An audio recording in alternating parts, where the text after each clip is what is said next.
Sir, bumili na ako ng ulam.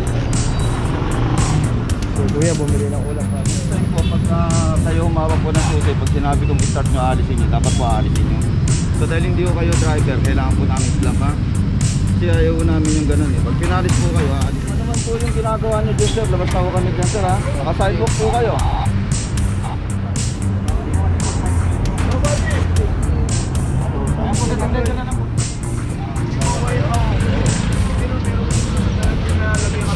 Kasi nasa kanila yung mempo niya.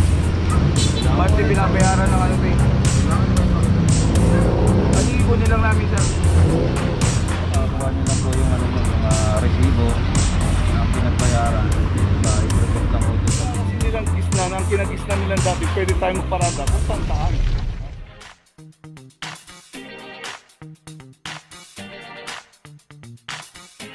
Papa Joe TV!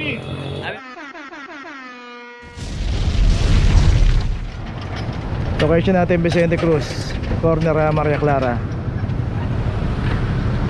At dito isang Hino. At ito wala rin nga driver. 2344. Sir, bumili na ako ng ulam. So kuya, bumili ng ulam kaso inabutan po dito yung kanyang sasakyan. Dapat po hindi nyo iwanan yung sasakyan nyo. Hindi talaga sa hindi ko na yung kasalanan ng sir. Nakakabit na po yan.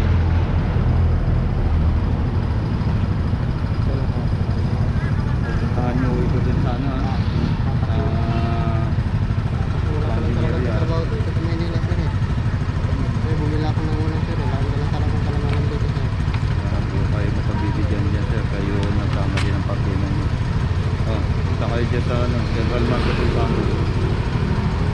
Magkano to, sir? Ano, sir? Ayan po, nasa 900. 900. Okay, tuloy na tayo. So dito makita natin na isang sasakyan natin ng barangay dito. Kaso di na ako pwede i-clamp to kasi makita natin yung itsura.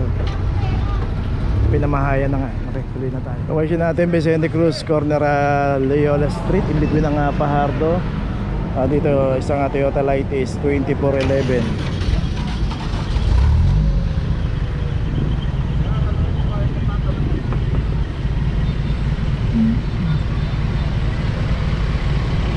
Ano ba driver niya boss? Kayo pa yung driver. Ay, nasa taas, hindi siya yung driver. Nakaklamp na yan, nakaklamp. Inaagis lang yung susi, in-start lang po yung sasakyan. Pero kasi dapat dito yung driver mismo yung lumabas.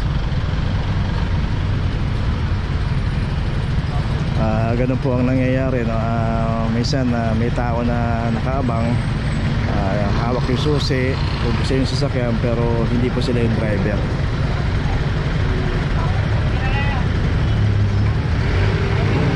So yun po yung nagiging problema pagka wala po tayong garahe. Dito tayo nakagarahe, mabuhay na. Kita natin yun yung kanto ng Pajardo.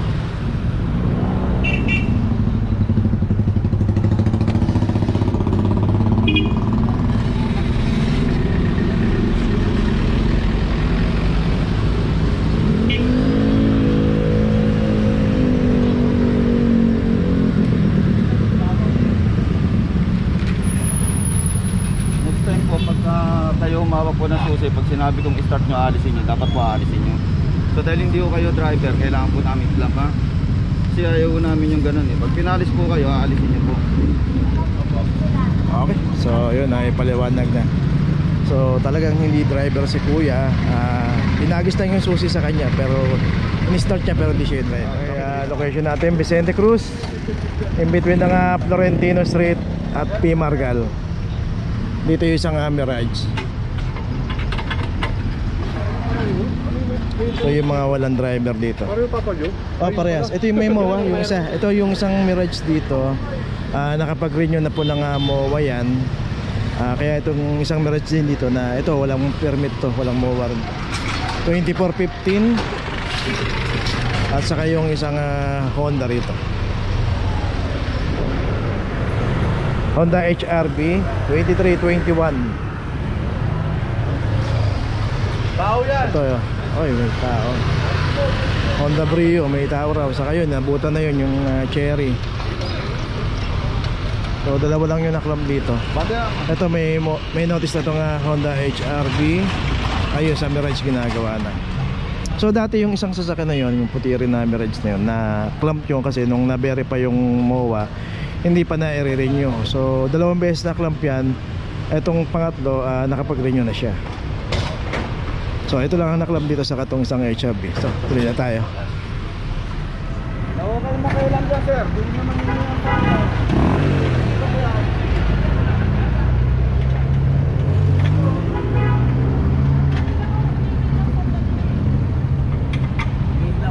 Kung ano man po yung ginagawa nyo dyan, sir, labas na po kami dyan, sir, ha? Naka-sidewalk po kayo.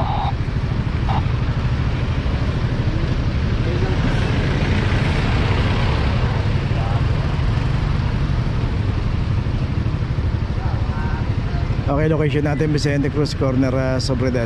Dito isang Toyota Hiace. Dito inabot kasi. Punta po kayo ng opisina namin. Ano ba opisina? Hindi ba niyo? Tawagan na lang ano, magtatanggal. Kasi aris yan eh. Puntahan na lang po kagad para matanggal. So saan yan? Central Market. Central?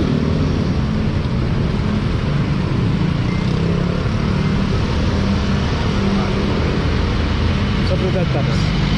Hindi mo para sa kasi alis na. Puntahan nyo na kagad sa para matanggal.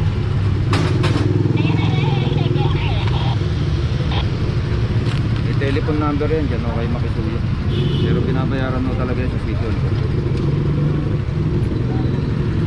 Okay, so yun na dapat pagka ganitong oras tanggalin na po natin yung mga sasakyan natin sa mga mabuhay. Okay, tuloy na tayo. Location natin Blooming Street Extension. At ito yung isang jeep. Dito rin pumarada sa paboritong paradaan Center Island. Ito meron na rin aklam number 2322. So ayan na yung G2 extension.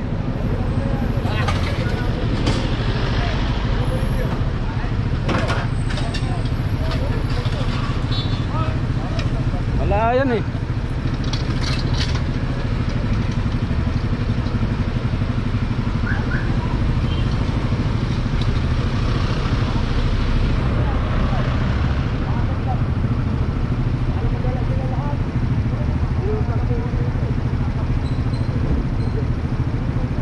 So dito every time na dumadaan po yung clamping dito, lagi pong may nakaparada rito sa Center Island.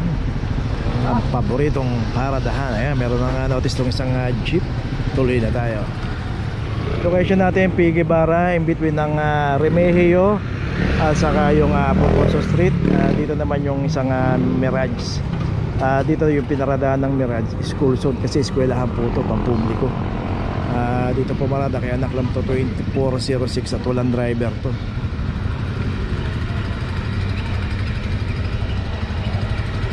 So yung bago tayo pumarada, iwasan po natin pumarada kasi dito hinuhuli po talaga yung mga nakaparada sa mga eskwelahan, yung sa side na to, no? Pero dito nga makikita natin yan, itong side na to pwede naman parkingan, pero wag lang natin paparadahan ng side na to.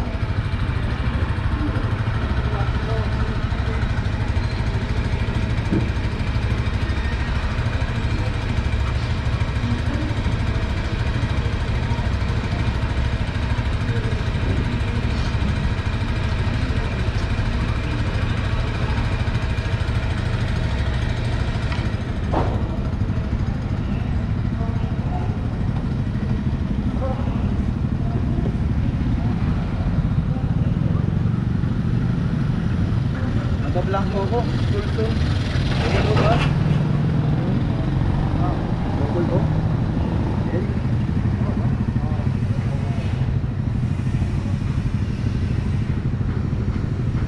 Nagkamali na naman ako. Blanco ko na.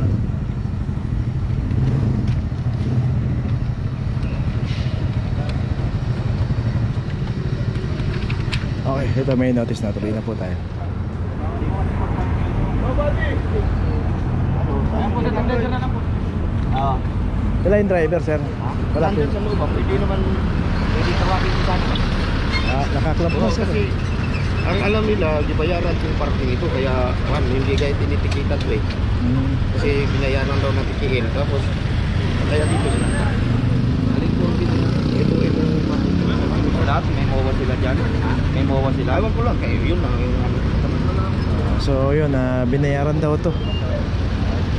Kalsada binayaran o nililinaw ni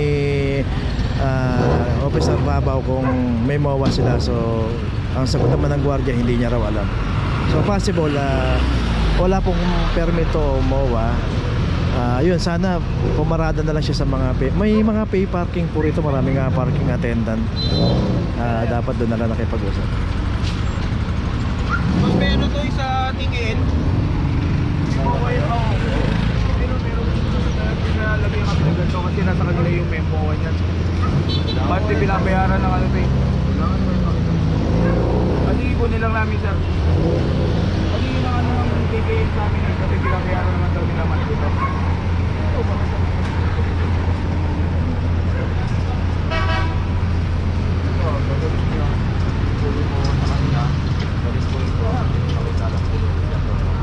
Para wala akong kabayaran din. Para malaman mo nila na talaga tatanong mo.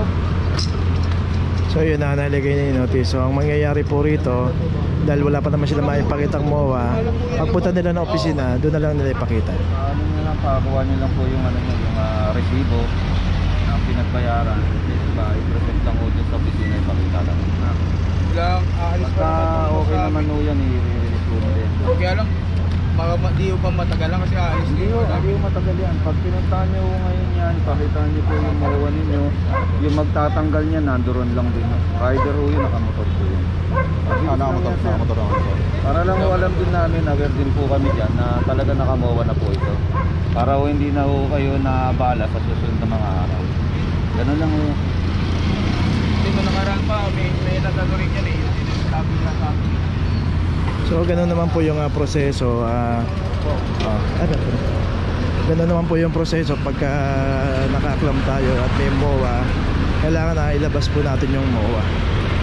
Ayun, kung walang maipapakitang MOA, talaga makakaya. Saka yun dito yung isang Honda Jazz.